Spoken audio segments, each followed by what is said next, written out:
నా దగ్గర ఉన్నది కొంచెమే, నా ప్రభు చేతికి ఇది ఇస్తే అవసరమైతే ఈ కొంచాన్నే ఉపయోగించి అందరి కడుపులో నింపే దమ్ము యేసయ్యకుందని నమ్మాడు. నీకున్నది కొంచెమే కావచ్చు, అది రవ్వంతే కావచ్చు, దాన్నే విస్తారం చేసి వాడుకుంటాడు నా యేసయ్య. ఆశీర్వదిస్తాడు నువ్వు విశ్వసించగలిగితే. నేను దేవుని పనికి వచ్చినప్పుడు ఇదే పాయింట్తో వచ్చాను. నాకేదో పెద్ద సబ్జెక్ట్ ఉంది, నేను పెద్ద జ్ఞానవంతుడిని, మంచి నైపుణ్యం కలిగిన వాడిని, అన్నీ పొందుకొని వచ్చాను అని నేను చెప్పలా. నా ప్రభువుని గురించి నాకు తెలిసినంత వరకు నాకున్న జ్ఞానంలో నేను ఇతరులకు ప్రకటిస్తాను అని నడుం కట్టా. దేవుని ముందుకు వచ్చి అదే అడిగా. నా కళ్ళ ముందు నశించిపోతున్నారు, నేను చూస్తూ ఉండలేకపోతున్నా. నువ్వు నీ పనికి పిలుస్తున్నావు కనుక నేను కదులుతున్నా.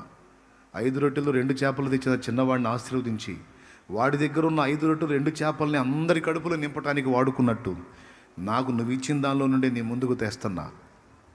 దీనిలో నుంచే నీ బిడ్డలందరికీ తృప్తి కలిగించు తండ్రి అని ప్రార్థన చేస్తాను.